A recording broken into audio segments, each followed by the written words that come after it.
Bonjour à tous et bienvenue sur Tutti Foot.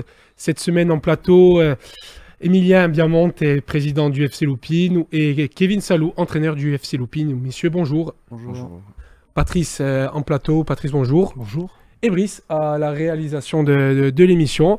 Cette semaine, émission courte avec les deux coupes, Coupe de Corse et Coupe de France, et bien entendu la Ligue 2. Et on va commencer par la Coupe de Corse, Patrice. Allez, la Coupe de Corse qui a vu alors par forfait la victoire de Saute 3-0 sur l'ACA Ajaccio. On rappelle que l'ACA pour le moment ne peut pas participer aux compétitions, que ce soit pour la Coupe de Corse ou bien évidemment le championnat.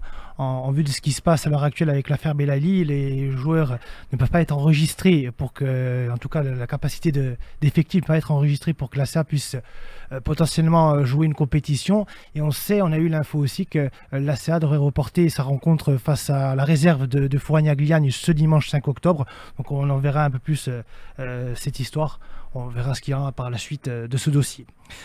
Tog s'est incliné à domicile face à l'ECB 3-0. Le Neble s'est imposé 2-0 face à la réserve du Gallia Luciane. Saint-Jean, lui, s'est imposé par forfait face à Lorient. Monticello, lui, s'est imposé 10-0 face à Bigode en déplacement.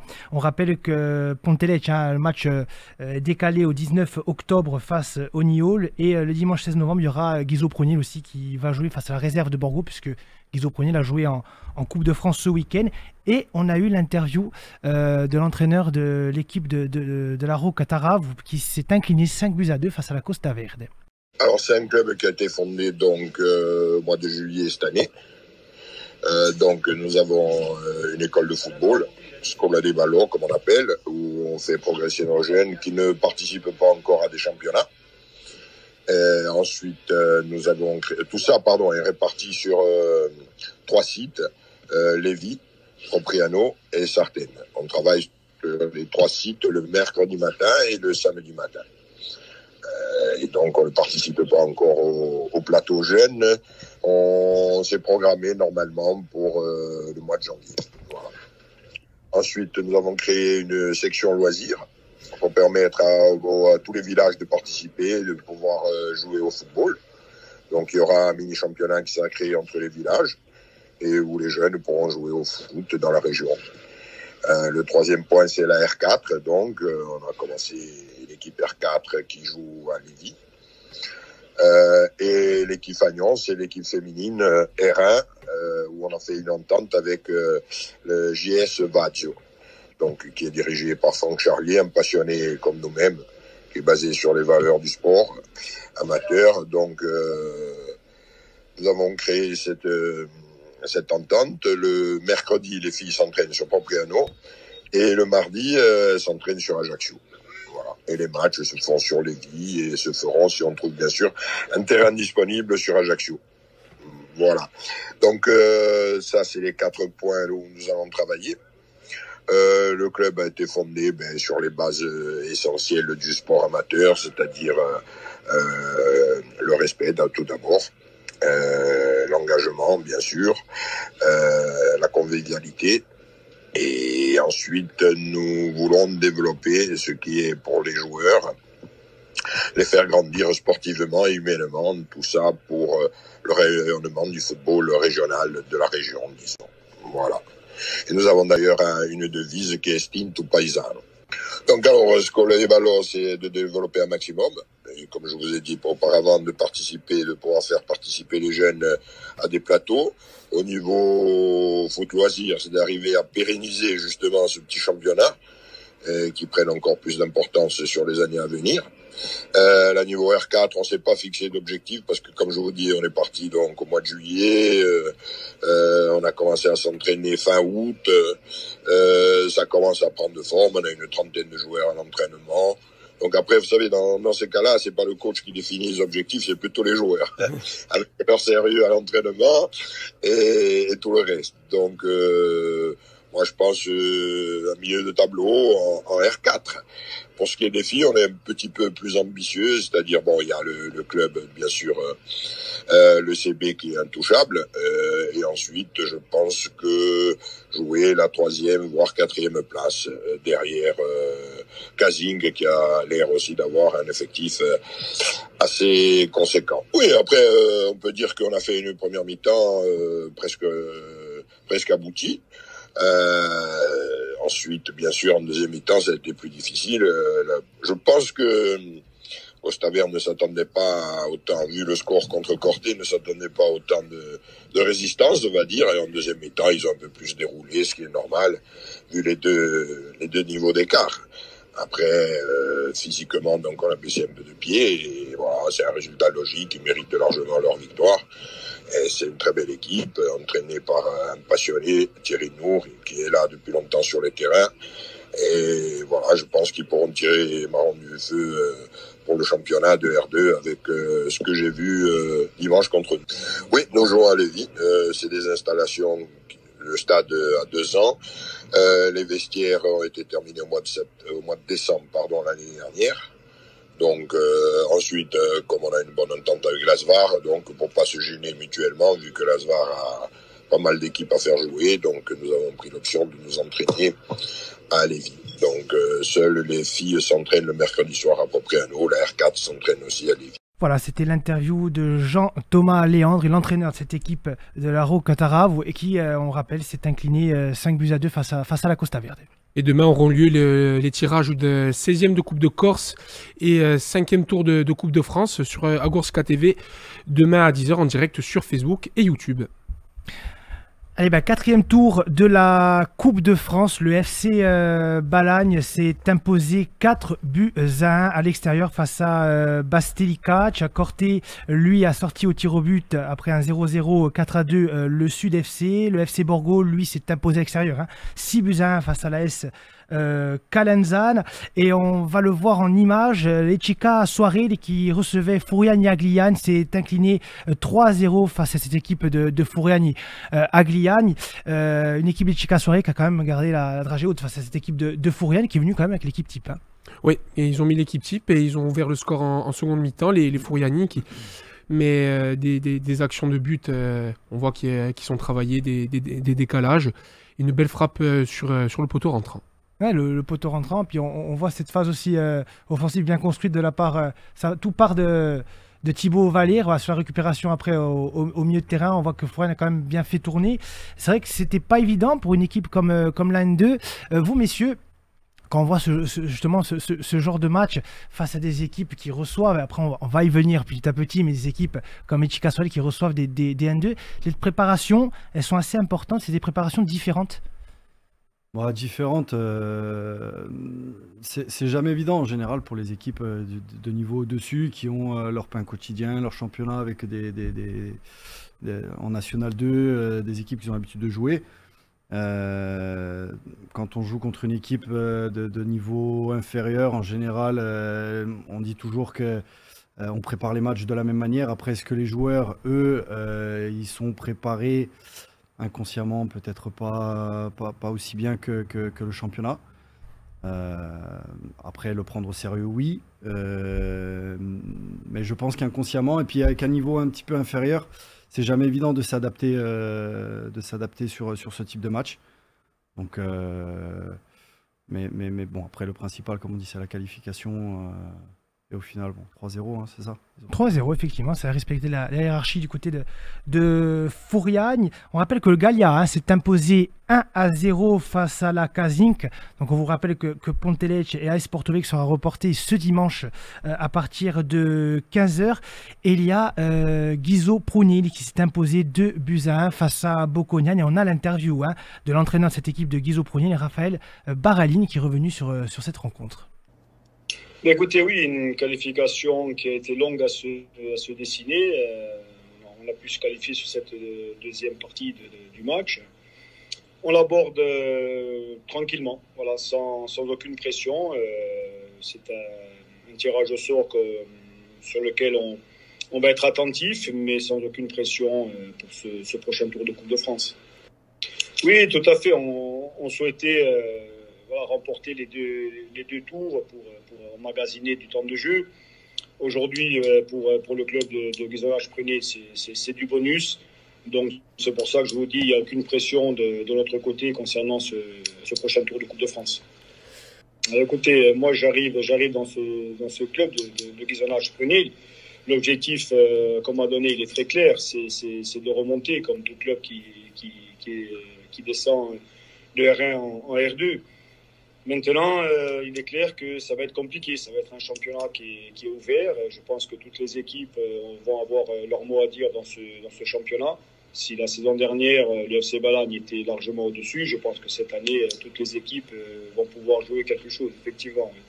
Oui, tout à fait. Après, voilà, j'arrive dans un club qui est quand même structuré. Il y a eu quand même un très gros travail qui a été fait en amont par les éducateurs et éducatrices du club, par les dirigeants également. C'est un club voilà, qui est déjà structuré. Oui, apporter ma petite expérience au niveau du club. Mais il y a déjà de bonnes pierres de poser sur ce club de Guisenage-Prunier, oui. Oui, tout à fait. Voilà, on a déjà un effectif important au niveau du groupe senior. Donc, que ce soit sur la Coupe de France, Coupe de Corse ou le Challenge Stra, va nous permettre de faire tourner cet effectif et de concerner tous les joueurs sur la saison. Oui, tout à fait. Après, encore une fois, aucune pression. Prendre un maximum de plaisir parce que le groupe est très jeune. Ne serait-ce que dimanche, sur les 15 joueurs alignés sur la fin de match, 10 joueurs avaient entre 18 et 19 ans. Donc, c'est vraiment positif pour la suite au niveau de la saison, tout à fait. Oui, on a créé cette équipe réserve. Et c'est bien une équipe réserve. C'est pas simplement pour faire jouer des joueurs qui ne joueraient pas sur l'équipe première. Et il y aura bien entendu cette passerelle qui est déjà mise en place puisque ne serait-ce que dimanche en tour de Coupe de France, certains joueurs qui avaient joué le week-end avant en championnat sur le championnat de R4 étaient avec nous sur le groupe de R2. Donc oui, la passerelle existe et c'est un petit peu le projet également avec les U18.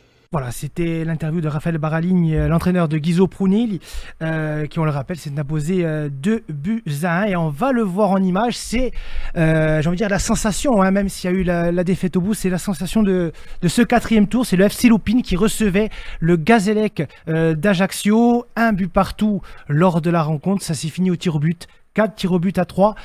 Alors, je vais m'adresser au président, au coach. Et après, on va s'adresser à un joueur qui est en plateau.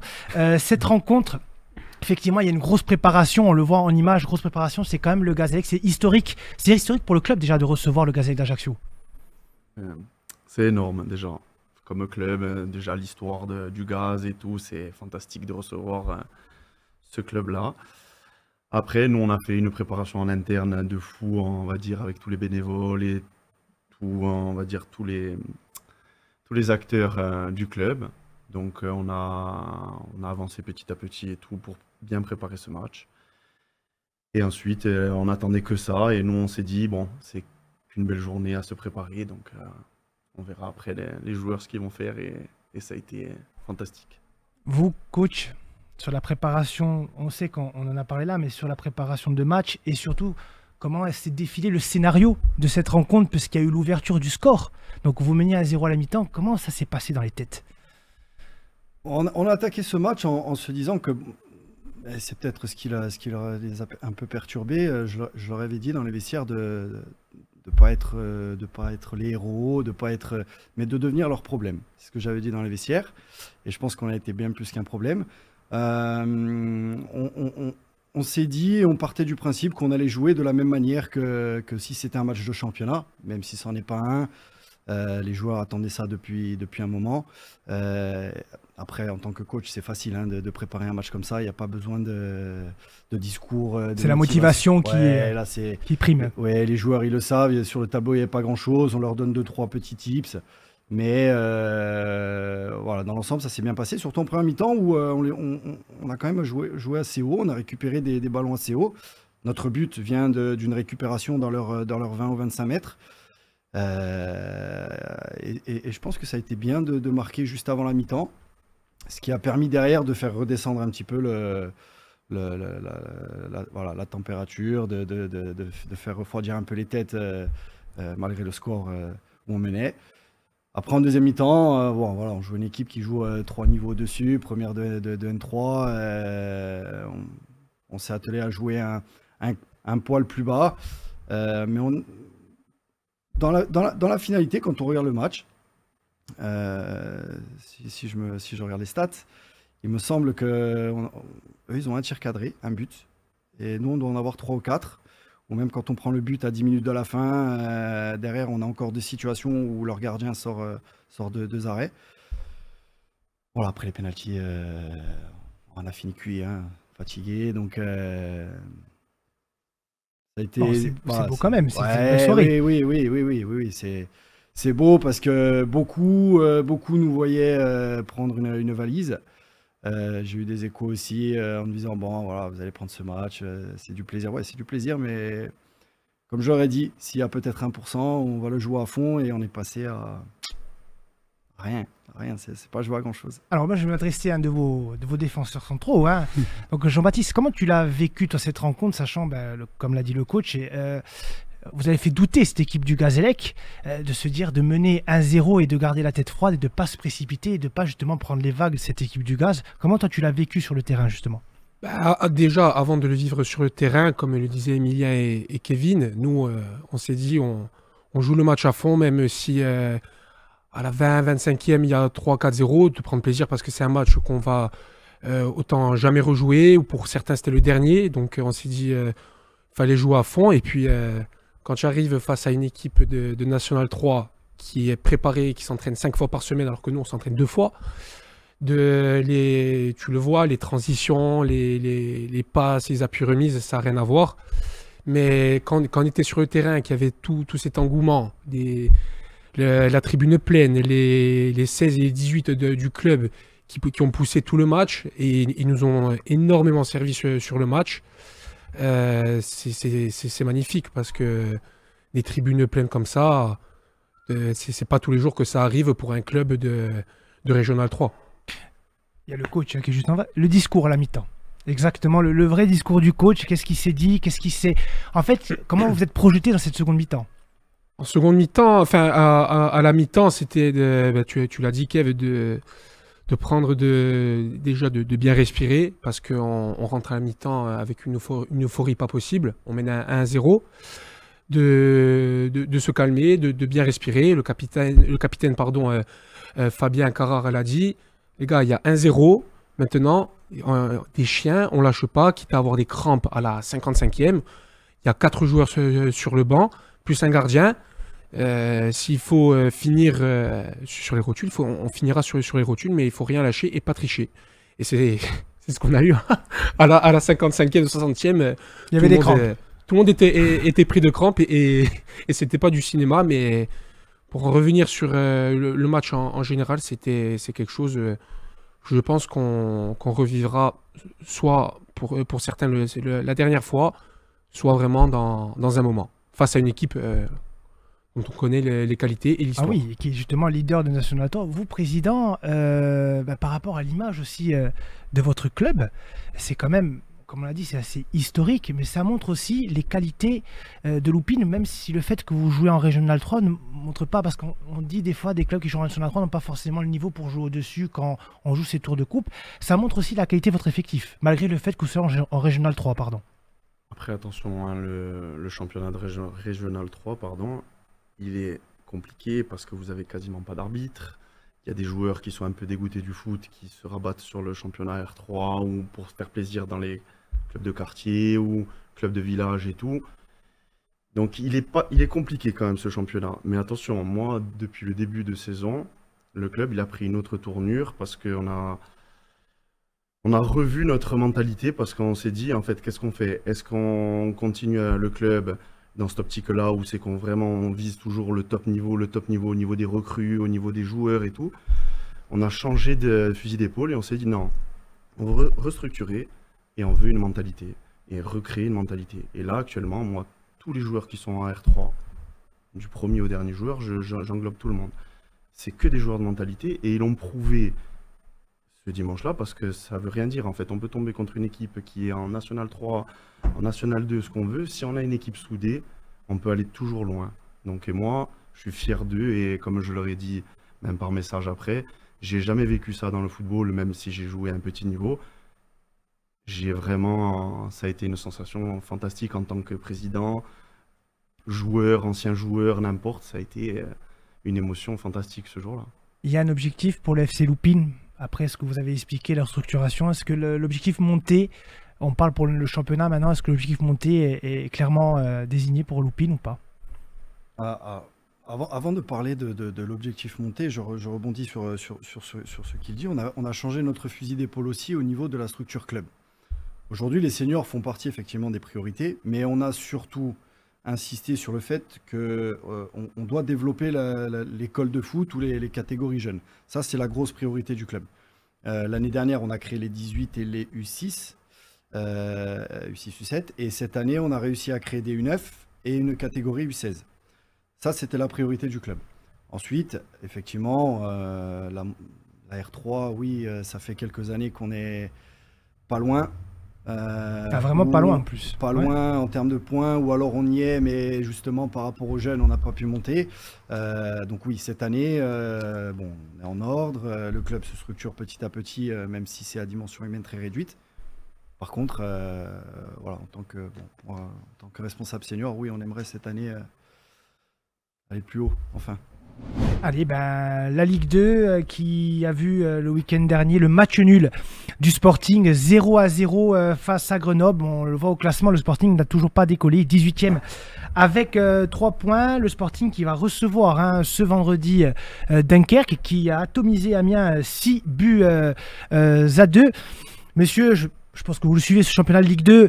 La saison du Sporting, le départ du Sporting est assez catastrophique. Bastia doit impérativement montrer une nouvelle image. Est-ce que c'est un manque de confiance pour vous? Est-ce que vous pensez que c'est un manque de confiance, ce qui se passe dans l'effectif en ce moment, au vu du départ de cette équipe?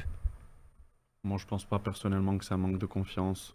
C'est juste qu'il y a de nouvelles recrues, il y a un nouvel effectif, il y a des anciens. Je pense qu'il faut que ça matche un moment. Et là, pour l'instant, de ce qu'ils ont commencé, ça n'a pas encore matché. Mais moi, j'y crois. Je crois à beaucoup de joueurs, surtout les cadres de l'équipe, qui vont relever la tête et faire quelque chose pour le club. Parce que Bastia, ça reste Bastia. Hein. C'est le club de Corse, ce qu'on veut. Et Bastia, ça restera toujours Bastia. Donc, ils vont rebondir très rapidement et avancer dans ce championnat de Ligue 2 qui est quand même, attention, à la portée du Sporting largement, pour moi, personnellement. C'est ce qu'on voit au niveau du classement, Kevin, c'est qu'en cas de victoire du Sporting ce vendredi, Bastia se relance. Il se relance. On serait éventuellement à 5, je crois, c'est ça? À 6. 6 points. 6 points, ouais. Voilà, derrière, il y a toujours une période dans la saison. L'année dernière, c'est arrivé aussi avec le Sporting où ils ont un creux. Là, j'espère que c'est le début de saison et qu'ils arrivent à lancer enfin leur saison contre Dunkerque vendredi, qui plus est à domicile, et ensuite enchaîner les bons résultats.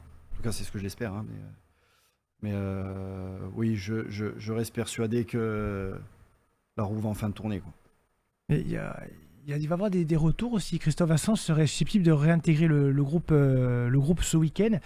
C'est vrai que Dunkerque, c'est une équipe qui a surpris la saison passée, qui a eu un démarrage un peu poussif, mais qui, malgré le résultat qu'on voit, 6 buts à 2 face à Amiens, est quand même une équipe assez redoutable. Il faudra faire attention à ces équipes-là, sachant le scénario qu'on a vécu face à Rodez mardi dernier, quoi. Ouais, ça va être... on en parle maintenant, ça fait 2-3 week-ends qu'on parle de tournoi pour le Sporting, mais Dunkerque, là, c'est une équipe, comme tu as dit, ils en ont mis 6 à Amiens. Ouais. 6 buts à Amiens, ils vont arriver galvanisés. Ça va être un match pour les hommes de Benoît Tavenot crucial de par l'aspect classement et l'aspect aussi dans la psychologie. Ouais, mentalement, oui, et à noter aussi, tu as parlé de l'effectif, c'est que Yaya Bathily, sa saison est terminée. Rupture des ligaments croisés. Et comme tu as dit, le retour de Christophe Vincent. Et Nicolas Paravicini poursuit son rétablissement. Il est à l'entraînement individuel et il devrait revenir courant mi-octobre. Bon, c'est déjà une bonne nouvelle que le Sporting essaie de récupérer son attaquant de 28 ans. Et on voit quand même, pour les prochaines journées, hormis le Sporting, il y a quand même un Reims-Grenoble qui sera intéressant à voir, parce que Grenoble Et justement, 16e avec 6 points. Et surtout, il y a un Boulogne-Amiens, parce qu'on voit Amiens qui est 12e avec 9 points, Boulogne qui est 17e avec 6 points. Là aussi, ce sera des matchs à surveiller, parce qu'on sait que pour l'instant, c'est le début de saison et on doit voir que nos résultats, nous. Mais pour l'instant, Bastia, c'est 0 victoire. Donc c'est vrai qu'il faudra lancer la machine ce week-end et surtout voir aussi un peu ce qui se passe sur les autres terrains, parce que ça aussi, ça va être important de le préciser, quoi. Voilà, messieurs, je pense qu'on a fait le tour sur la Ligue 2, sur la Coupe de France et la Coupe de Corse. Une dernière question, Emilien et Kevin, sur la Coupe de Corse. Demain, il y a les tirages des 16e. Objectif Coupe. Coach? Objectif plaisir. Objectif Comme toujours. plaisir. Le plus important. Patrice, merci. On négociera le capitanat, t'inquiète. T'inquiète. Merci Patrice, merci Brice pour la réalisation de l'émission. Et on se retrouve la semaine prochaine sur Agorska TV pour une nouvelle émission de Tutti Foot après tout.